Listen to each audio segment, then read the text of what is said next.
Okay, so we're live. My name is Jordan Glasgow, and I am the 8th Circuit Governor for the ABA Law Student Division. And in my position, I represent the law students of Kansas, Missouri, Iowa, Nebraska, North Dakota, South Dakota, and Minnesota.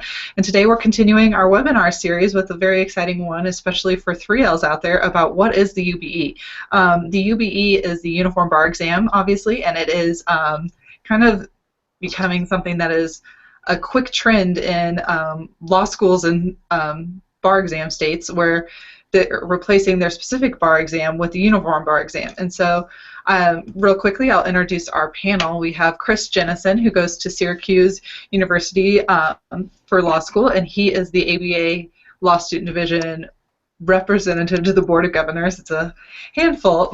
He's been very influential in getting the UBE passed in New York and advocating on behalf of the ABA Law Student Division and getting a resolution to pass so the ABA is more forceful in getting those states who haven't adopted it to adopt it. We also have Professor Wanda Tim, who is the Director of Bar Services at the University of Missouri Kansas City School of Law. And Missouri is unique because Missouri was the first state to adopt the UBE. And so she'll be talking about what the UBE exactly is and what study strategies are successful and what study strategies you might want to avoid. And finally, we have from Washburn University, Professor Polgo. Did I say that right? Poll vote, poll vote. Poll vote. Okay, so poll vote. Sorry.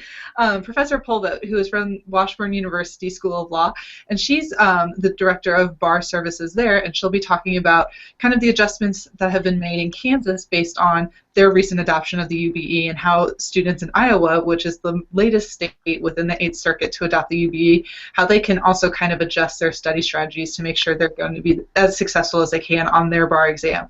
So without further ado, let's start with Professor Tim, who can tell us about what the UBE actually is. So Professor Tim, you have the floor. Well, my voice is a little froggy, so I apologize for that. As Jordan said, Missouri as well as North Dakota were the very first states to adopt the uniform bar exam. There is nothing about the uniform bar exam for anyone to be concerned about that it is so different or more difficult than whatever their current state's bar exam is. The MBE, the UBE, has the multiple choice questions that every state has on the Wednesday of the exam. There is no change for that for anyone. On the essay day, the UBE starts with 2 multi-state performance tests, which are 90-minute questions where you are given the law and the facts, and you are expected to draft the document that the attorney has requested within that 90 minutes. The documents usually are either a letter, a memo, or a brief. The national conference has indicated that they are, there's always the chance it could be something else, and they have tested other things in the very beginning, but for the last 8 years it has been a letter, a memo, or a brief. You do not have a break between the 2 90-minute questions. It goes for the straight 3 hours. So you need to be careful about your time during that morning. In the afternoon, you have 6 30-minute essay questions. These are multi-state essay exam questions where you apply black letter law, and they are, as I said, 30-minute questions. What is wonderful about the UBE is that you can transfer your score to another state without taking another bar exam. Yay, we only want to take it once. There are a couple of things to be aware of. First, each state can dictate what level score they will accept. So Kansas, Missouri, New York may have different scores that they will accept, and you must have that score in order to transfer your exam. Each state will also do its own character and fitness investigation. Even though you have had that in your initial state, you still have to have it again in the second state. In addition, states are allowed to have any time limit that they want on when they will accept scores. Some will take another score for 2 years, some it will be 3 years. So as you're looking at states that you might want to be licensed in, just be careful about the expiration date of your UBE score. States can also add other requirements. So, for example, perhaps a mandatory continuing legal education class on that specific state's law, perhaps a short online exam on that state's law. That is what Missouri does. Students tell me that it is very easy, it is open book, and nothing to be concerned about. I think that about covers what the UBE is. I think it's. Thank you so much, Professor Tim. That was really helpful. So next, I want to turn it over to Chris Jennison, who will talk about a little bit about his experiences with advocating for the UBE and also what the ABA is doing specifically with the UBE, because the Law Student Division has recently implemented an ad hoc committee to advocate for a broader expansion of the UBE. So, Chris, you have the floor once I figure out how to unmute you. All right, go ahead. Thank you, Jordan. So that was a terrific opening for explaining the Uniform Bar Exam. I'm going to dive right into, as Jordan said, the process here in New York and what the Law Student Division is doing. So in fall 2014, the New York Chief Judge, Jonathan Lippman, announced that New York would be going toward the Uniform Bar Exam at some future time. And there was a heavy pushback, and so what he did is he implemented a advisory committee that surveyed the state bars, many stakeholders, practitioners, students, etc., and then also had hearings. At one of those hearings, the ABA Law Student Division and the ABA Young Lawyers Division were invited to give testimony. And so I was fortunate to go and speak to that advisory committee, which consisted of leaders of legal ed, of legal aid, of justices of the New York court. And so after that series of collecting input, on May Day, this past on Law Day this past May, May 15th, Chief Judge Jonathan Lippman decided and announced that we were going to go forward with the Uniform Bar Exam in New York State. The big significance of that is that New York is the largest state, at least in recent bar examinations, of number of test takers. And so there's a huge domino effect, essentially, by the fact that New York is now going toward the Uniform Bar Exam in July 2016. We do have a state-specific component here in New York. It's going to be the New York state law component is what it's called. It's a 50-question multiple-choice test.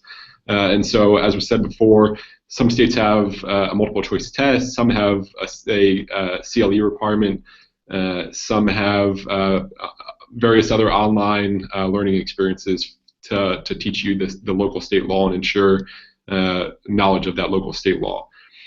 So after New York announced that they were going to go forward, the Law Student Division was looking at how we can get involved in this, because many of our members were saying that they wanted the Uniform Bar Exam to have greater adoption in more states so that it's more useful. The more states that adopt the Uniform Bar Exam, the more states that students can transfer their scores to, even if those states adopt a state-specific component as well. So what we have done is the Law Student Division and the Young Lawyers Division have both independently adopted within our assemblies, our policymaking bodies, a resolution saying that we encourage state high courts, state chief judges to implement the Uniform Bar Exam as expeditiously as possible, to ask them to do so. With that, now that it's passed both those bodies, the Law Student Division is going to put forward it's looking like in February at the next meeting of the ABA's policymaking body, the ABA House of Delegates, a resolution that has the same language, same goals, which is to get, again, the high court of each state to adopt the Uniform Bar Exam and implement it as expeditiously as possible. That resolution, if it were to pass the House, is in no way binding or mandatory in any states, on any state bars, on any state Supreme Courts. But what it is it's just a sign of endorsement of the test. even if it doesn't pass, what we are hopeful and looking forward to is just a greater discussion about the Uniform Bar Exam, because it's something that has largely been lacking from the American Bar Association, from the House of Delegates, and that deliberative body there. So we're looking forward to pushing forward on the ABA resolution. If any students that are watching want to get involved, Jordan will have some instructions that she'll post in the Google, YouTube link, or through some other means about how you can get involved and help the Law Student Division advocate on this. Thank you. Great. Thank you so much. Something that I would really like if you could touch on is that you testified in front of the committee that was examining the adoption of the UBE in New York. So do you want to maybe talk about your experiences with that? Sure. So I testified in Rochester at the third of fourth hearings before the New York Court of Appeals Advisory Committee on the Uniform Bar Exam. It was myself and 3 other people providing testimony that day. As I said, the advisory committee consisted of several judges, people influential in legal education and legal aid throughout New York. And so I testified not on behalf of the Law Student Division, but as a representative of the Law Student Division. There's a fine distinction. And I provided input about what the Law Student Division had said and discussed about the Uniform Bar Exam, in that we endorsed it. I got a lot of questions about essentially whether law schools and law students would be prepared for a quick implementation of the Uniform Bar Exam. And I and also advisory committee panelists said that in response to that question, that they believe that students are prepared with the way the New York curriculums at many schools had already been structured. And as we see, it was put into place quickly. So my class in July 2016 is going to be taking the Uniform Bar Exam. It was a great experience, though, and the Court of Appeals Advisory Committee was highly receptive to all the feedback.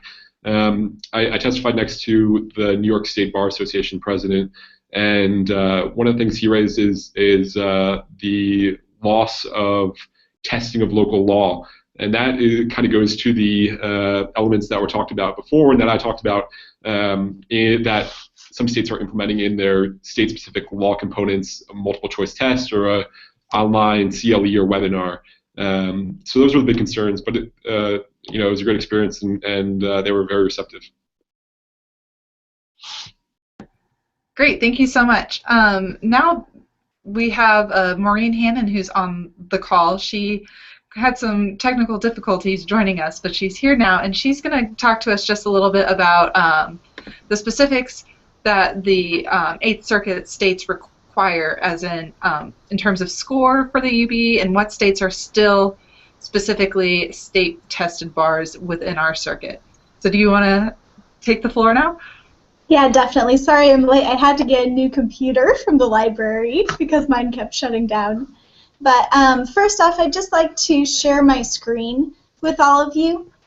So we are going to look at a PowerPoint. And can all of you see this now? Yeah. Absolutely. Okay, great. So basically, I'm just going to walk us through the UBE at a glance. So the UBE includes the multi-state bar examination, the multi-state essay examination, and the multi-state performance test. It takes place in February 23rd and 24th in 2016, and also July 26th through 27th.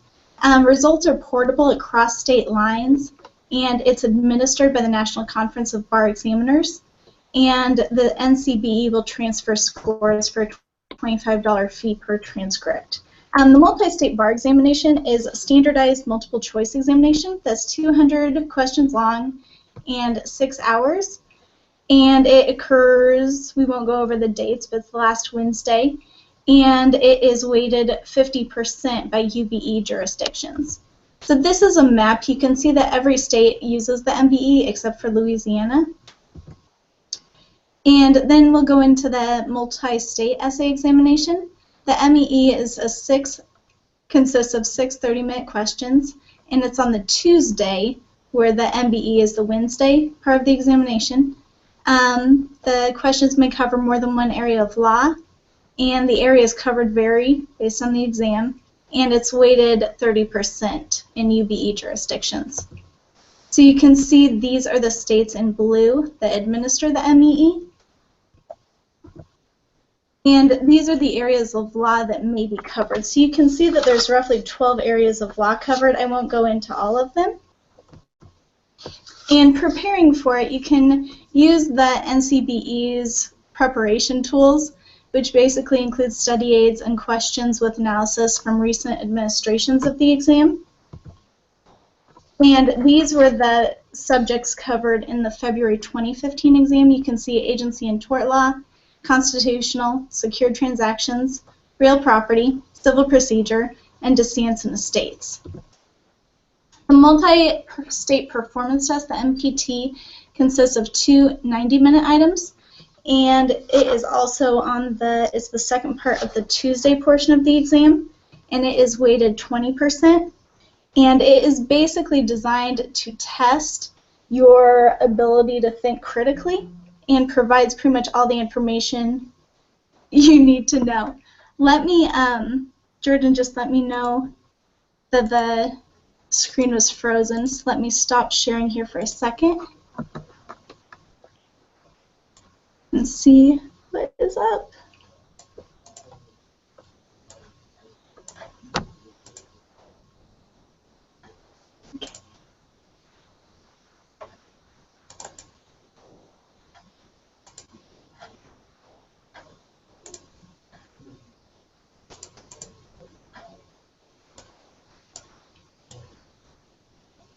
Okay.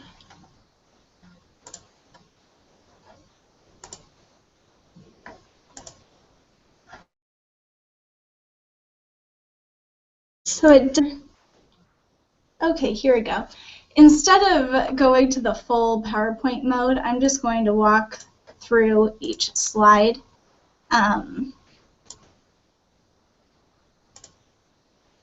So I think everyone can see this now. The multi-state performance test is tested by the majority of jurisdictions. These are the states in purple. And it consists of a file and a library, and the file consists of source documents, and the library may contain cases, statutes, regulations, or rules. And the NCBE does put on helpful tips for preparing for that. Now we'll move on to the uniform bar examination. And states administering the UBE include all the states in red. So within our jurisdiction, that includes Kansas, with the dates that it will first be administered or was administered, Iowa, Minnesota, North Dakota, Nebraska, and Missouri, and the only non-UBE state in our jurisdiction is South Dakota. Our required scores are 260 for Minnesota and Missouri, 266 for Iowa and Kansas. North Dakota is also 260 and 270 for Nebraska. And minimum scores in other states also vary depending on what the jurisdiction deems appropriate.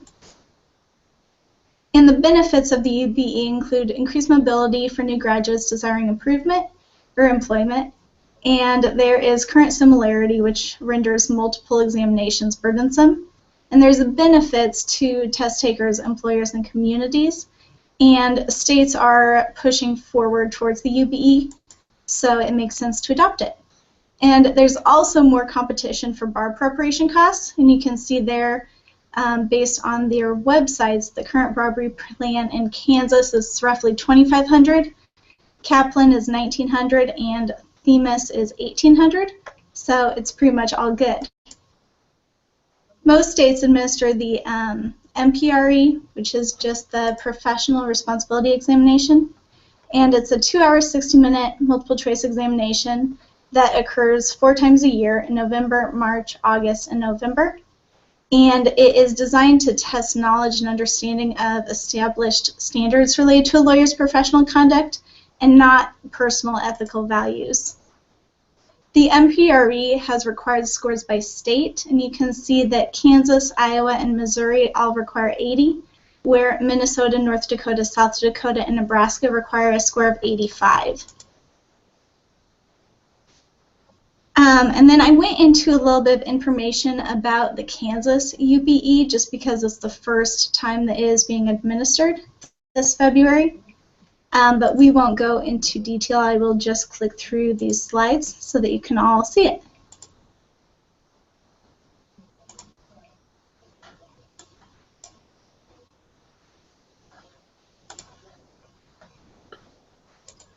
Perfect.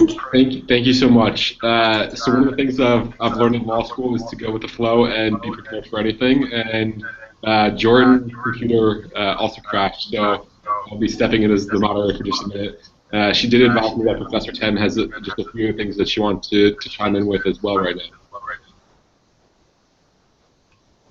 And Professor Tem, I don't have the ability to unmute you, so if you click up top, I think I'm unmuted. Perfect. There we go. Hi, everyone. We have been in Missouri preparing for the Uniform Bar Exam since its inception in 2011. And so we have the most experience, as well as North Dakota, with how to prepare for the Uniform Bar Exam. With that said, the UMKC Bar Prep Supplemental Program began in 2003. We saw our statistics jump from 69% to over 95%. And we have maintained that 95% pass rate pretty much ever since, provided the person is actively participating in the program and not just signing up and not doing anything. We will, by the way, accept non-UMKC graduates in our program, and you can look at our website and get that information if you're interested.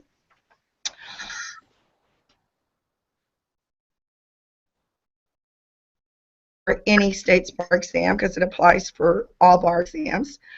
And some of these I think are pretty much common sense, but others are not. So for example, the 5 tops do not do these under any circumstances. First is you must provide sufficient time to prepare. Okay? We estimate that it takes 500 hours of study to get ready for the bar exam. It's pretty much a full-time job in the summer, starting about 40 hours a week for the first few weeks and then bumping up to 60 hours a week at the end. So if you're trying to work or you're trying to do summer school, you're not going to have as much time, and that puts you at risk for not passing the bar exam.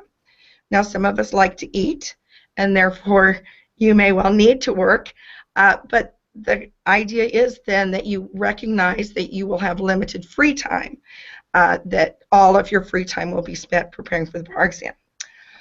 If you are trying to finish any graduation requirements, such as a research and writing requirement, or you're taking a couple of credits in order to graduate, that also then cuts into that time where you should be studying.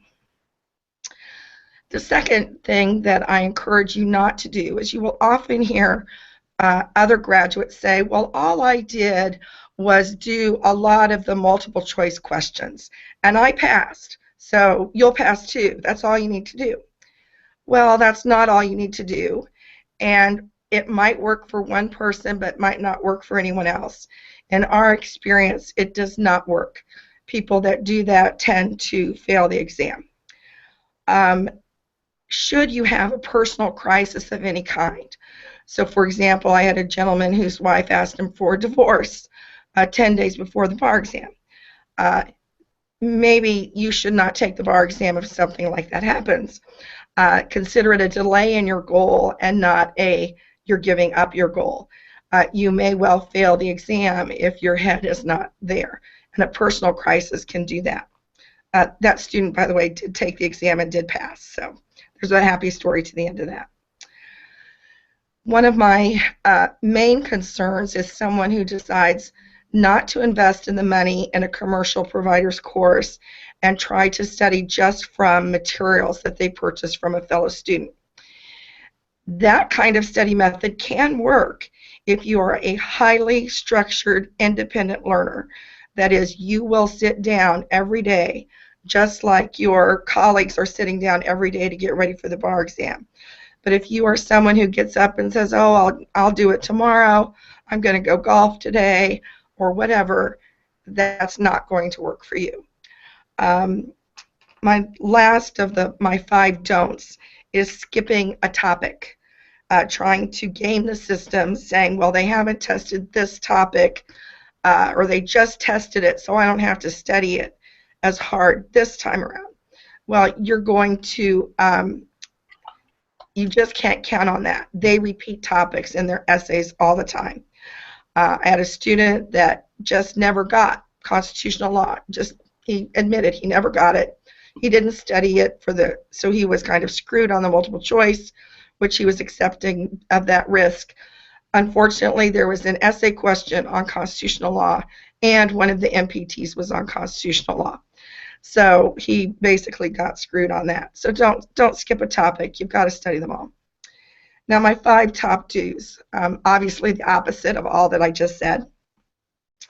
But my major recommendation is that you take the materials from the lectures and videos that you have and put them in the form that you best memorize from. Because bottom line, you must memorize the rules. You may memorize best by outlines. You may memorize best by flashcards. We recommend that you do your own flashcards. You don't rely on a commercial provider's flashcards, because making your own outline, making your own flashcards, you are embedding the information in your long-term memory, which is where you want it, because you want to be able to pull it back out, right? And so make your own materials. This is not an exam that you can cram for during the last 2 weeks before the bar exam. Your short-term memory is not large enough to maintain all of the information that you need. So much of the first month of bar preparation is just getting ready to memorize the second month. Right? My second advice is, when you miss a question, you miss a multiple choice question, you miss something on an essay question, stop and add that rule to the materials that you're memorizing from, so that you're taking your materials and you're expanding it just for you. If it's already there, highlight it, star it, something, so that the next time you go through it, your brain will stop for nanoseconds longer and go, oh yeah, I forgot that before, I'm going to remember it this time. Okay. I'm going to sound like your mother a little bit, but get good sleep. Don't survive on caffeine and alcohol and cigarettes. You need to keep a healthy body, but mainly we want good blood flow to your brain, right? That's what we want, a well-rested brain. And so get good sleep. That also means to take appropriate breaks in your study. It's okay to take a full day off and go to the family reunion, or to take a day off and go to your best friend's wedding. That is perfectly fine, and in fact, you should do that. If you keep studying while you're under stress, it's not going to be retained. Expect to have some meltdowns where you go, oh my gosh, I have $100,000 in student loan debt, I'm not going to be able to do this, this is too much, I'm going to fail.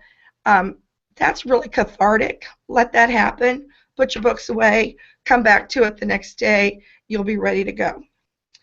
And then lastly, have confidence. You will have graduated from law school, and that is a huge accomplishment. Your law school would not have admitted you if they did not think that you could do it. And you have spent 3 years working on the skills that you need to pass the bar exam. And you can do this. Be prepared as best as you can. Put 100% effort into it, and you are likely to succeed. It's those that have not put in the time that are the ones that get worried, then their confidence lags, and then they're in trouble. So have confidence that if you prepare the way you need to, you will pass. Thanks. Great. Thank you so much, Professor Kim, for those very insightful tips. Next we have Professor Paul Vogt, who is the Director of Bar Services at Washburn University. And Washburn is unique, along with KU and Lawrence, because the UBE just expanded to Kansas. I believe February will be the first time. Yep. February would be the first time, and so she's worked with Washburn students on how to adjust from preparing for a specific state bar exam to preparing for the UBE, and so she's going to talk about that, which also applies to our Iowa law students, who was just announced recently that Iowa will be a UBE state as well. So Professor Pulva, you have the floor. Great. Well, it's very nice to be here. I guess everyone can hear me, it seems like, which is good.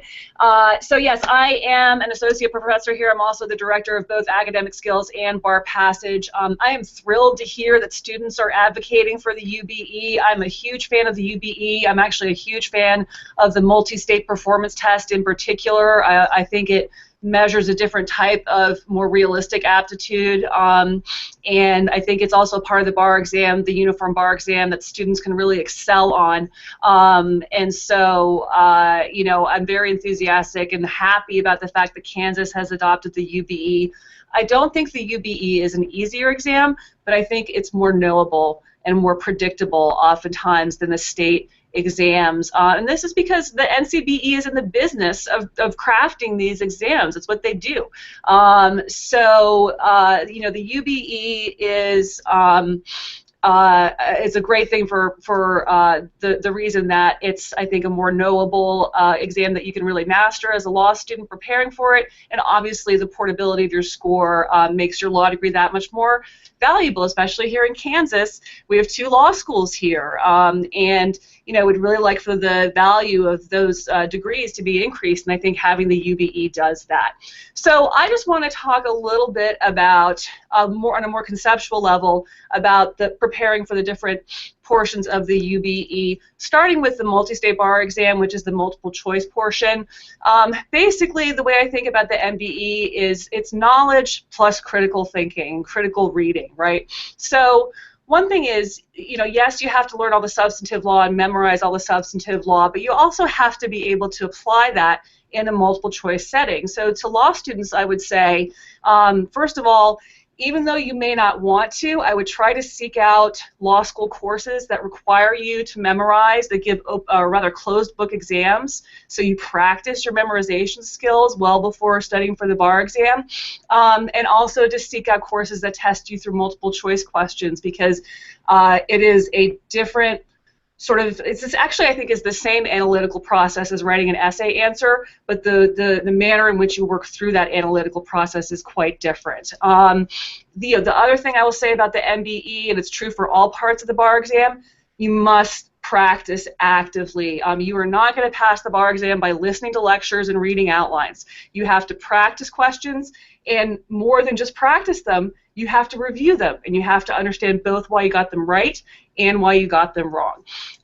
The multi-state essay exam, to me, this is a lot about consolidating a very broad set of knowledge that you'll be given by your commercial bar review company, and really understanding what it means to apply that body of knowledge to the types of questions that they will ask you on the multi-state essay exam.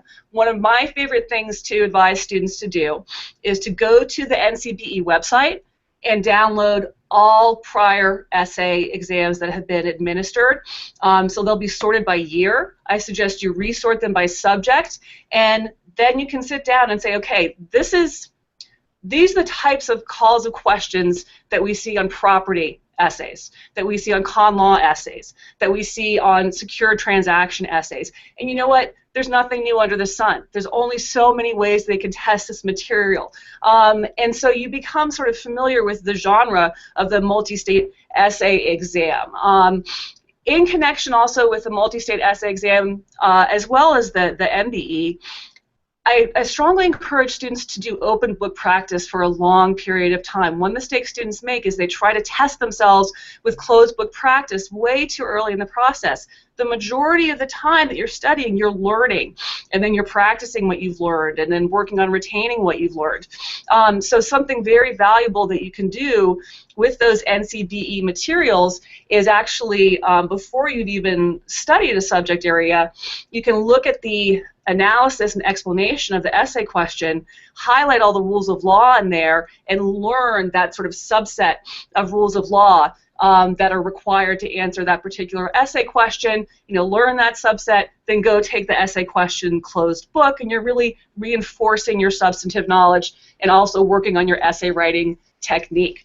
And finally, the multi-state performance test. Again, I'm a big nerd for the MPT. I think it's a fantastic assessment tool, and it's a place where law students can really shine by showing off their professional aptitude to produce lawyerly work product.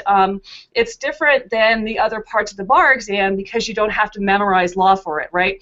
They give you a set of law, and they give you a set of facts, and they ask you to produce some sort of realistic lawyerly work product based on that. The mistake that people make with the PT is they don't practice or prepare for it at all, because they say, well, it's knowledge neutral, I don't have to memorize. And the great news is that those of you that practice the PT can excel over those who don't practice the PT, because the PT is all about technique and working with that 90-minute time pressure to get a complete work product out there. So again, with all three parts of the bar exam, really be conscious of both the substantive law but also the technique that you need to perform on that, and really focus on active learning where you're practicing questions, reviewing those questions, teaching your colleagues about an area of law that you're particularly struggling with. Really be the captain of your own ship when it comes to the bar exam, UBE or other exam, but certainly with the UBE, you have these three different components that you want to be really comfortable with. Great, thank you so much. That's really great breakdown of all the different sections.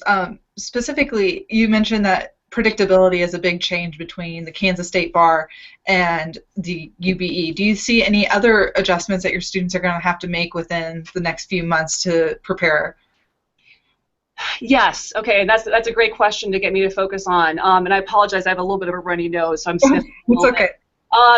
The MPT is really the biggest change, right? So we had the MBE before, we had an essay exam, even though it was a little bit different and tested Kansas-specific law. The MPT is the biggest difference, and so, in our, as Professor Tem, I'm sure, has been doing for a long time, in our bar prep program, we're really focusing on making sure that students practice the MPT and that they have a go-to technique for getting that brief written in 90 minutes, for getting that memo written in 90 minutes. Law students spend a semester in their first year writing a memo, and they now have to be ready to do that sort of analysis in 90 minutes. And it's a big transition. So I think teaching and practicing MPT technique is probably the biggest difference for us between the Kansas Bar and the UBE. Great. Well, thank you so much. That's really helpful information. And I want to open it up for questions really quick to see if anyone has questions about how to take the bar exam or what to expect with the bar exam. And something that I wanted to ask Professor Tim before the flood of questions come in is the UBE obviously is very beneficial, especially if you're going to be practicing in a multi-state area such as Kansas City, where there's Kansas and Missouri, Nebraska and Iowa are all very close to each other. What students do you think would benefit, and what practice areas do you think would benefit from the MBE the most? Or the UBE, I'm sorry. Probably the type of practice that's the most beneficial for is litigation, where you would have you could take clients from more than one state and expand your practice in that way without having to attain local counsel. So it's a litigation area probably the most. I do think that in the other areas, for example, if you're in a general counsel position of a company, just having the ability to be able to do the work yourself in more than one state is also a great benefit. For a transactional lawyer, I'm not sure it's as much of a need as it is for a litigator. Obviously, if you're going to do patent work, you're going to be in federal court for any kind of patent litigation. and so you just need one state's bar for that. I think the main thing for a new attorney is to realize is that your first job probably is not your dream job and may well not be your job forever. And so you want to keep your options open. And that's what the UBE can do for you, is to keep your options open. I do agree with Professor Polvote, I hope I pronounced that correctly, about practicing both essay questions and practicing the multi-state performance test. I do have a book on the market. It's called Clearing the Last Hurdle, Preparing for the Bar Exam. It is based totally on the Uniform Bar Exam. I do give several different techniques for how to approach the multi-state performance test. And the only way you know which one works for you is if you practice all of them. And so I encourage my students to practice the techniques and see what works best for them. Not only that, but it may work, one technique may work well for one kind of law, and another technique may work well for a different area of law. And so to just be flexible and open. For a young attorney starting out, if you think there's any possibility that you might want to end up practicing in another UBE state, I would go ahead and transfer that score as soon as you can so that you have your license. Great. Thank you so much. And we're still waiting on questions, but real quick, I wanted to ask Chris and Maureen. I know Chris is in New York, and do you have any interest in switching your score, and where would you switch if you can? So until recently, I thought that I wasn't going to benefit from the Uniform Bar Exam. I'm originally from Maryland. I want to head back to Maryland, and so I was between taking Maryland and then DC. You can waive in as long as you get a certain score in the MBE. So I would have gotten Maryland and DC, and now I'm pursuing job opportunities in both New York and Maryland. So we'll see if something comes along in New York, then I will be doing the New York UBE, the first administration next July, and then also waiving into DC and possibly transferring to other jurisdictions. I don't really know at this point, but this kind of reflects just the job market for law students right now. It's unfortunate that I have to essentially choose between a bar exam that has the potential for transferability to 17 jurisdictions plus DC, or taking just the Maryland and waiving it.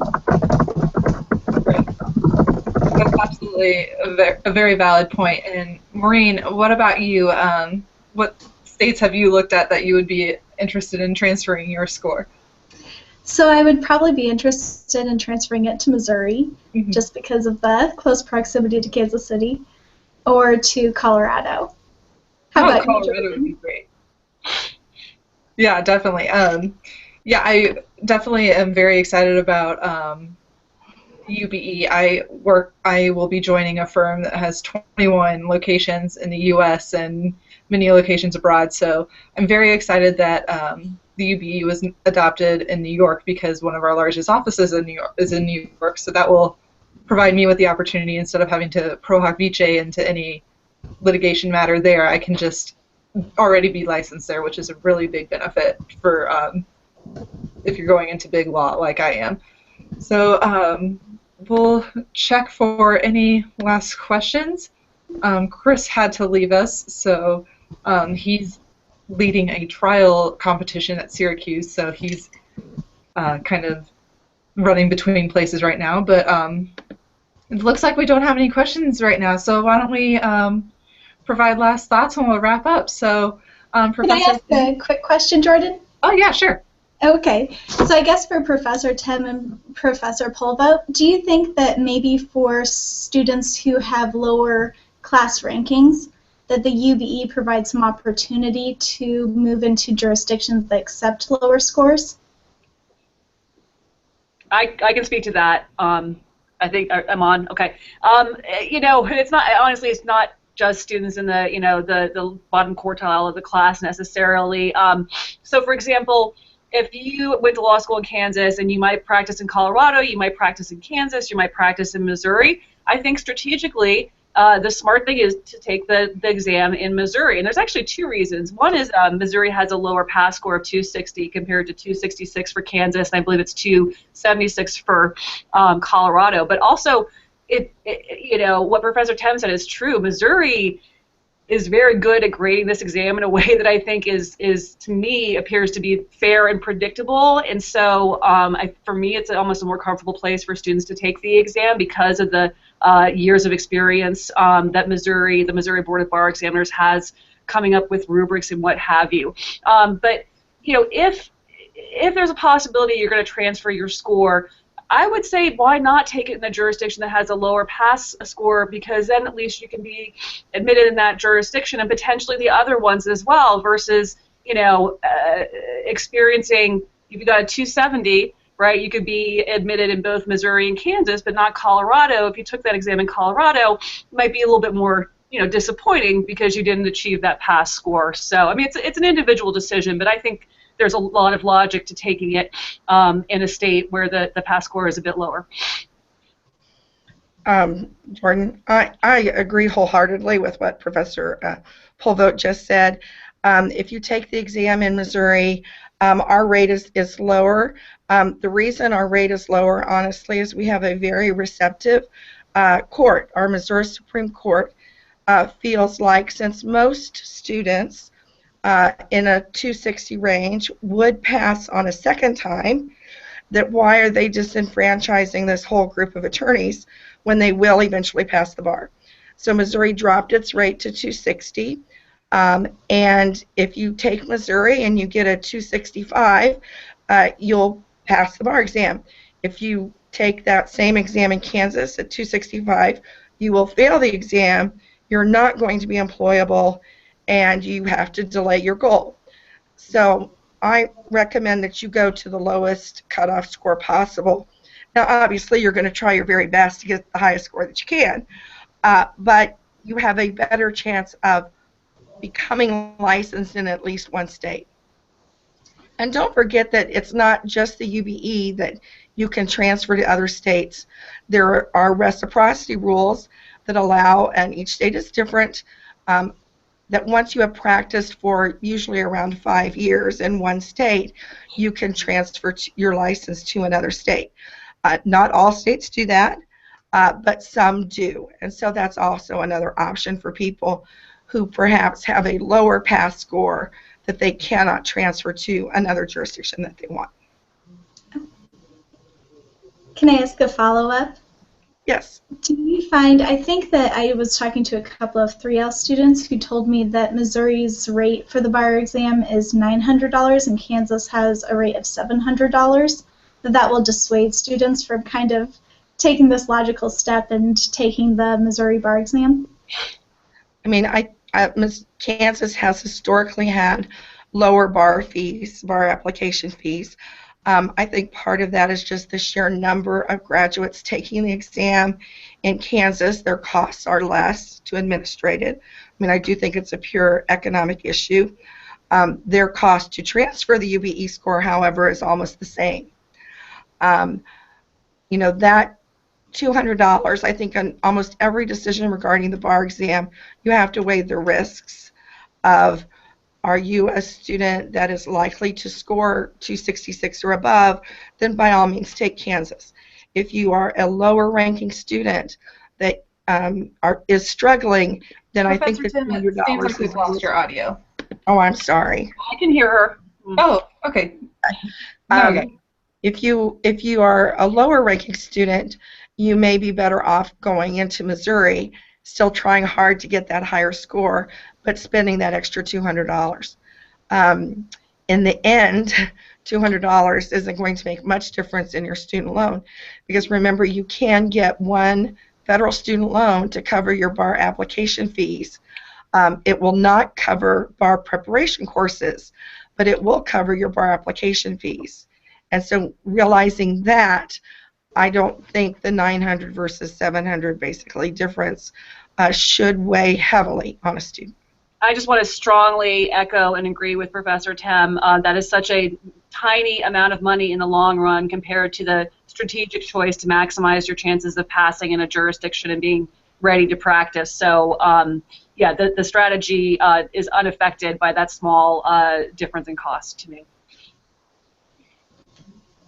Great. Well, with that, it looks like we're out of time. So I would just like to let Professor Polvo and Professor Tim just give one last closing statement, and then we'll call it a day. So, Professor Tim? I know that anyone watching this is interested in preparing themselves for the bar exam.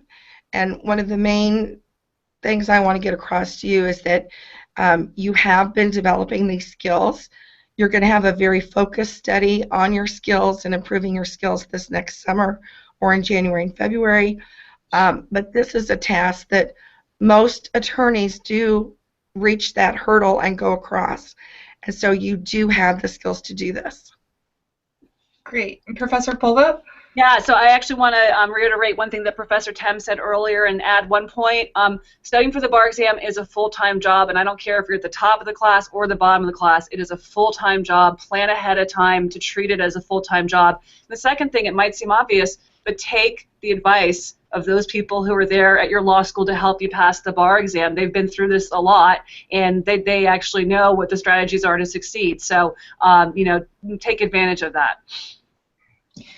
Great. Well, I just want to thank all of our speakers today. I know I learned something, and with me taking the bar in less than a year now, it was very informative and very helpful. So I hope you learned something from it, and I'll be sure to get that information about the ABA resolution and our advocacy information to all of you. And go Royals! Have a great weekend. Thanks, guys. Thanks. Thank you.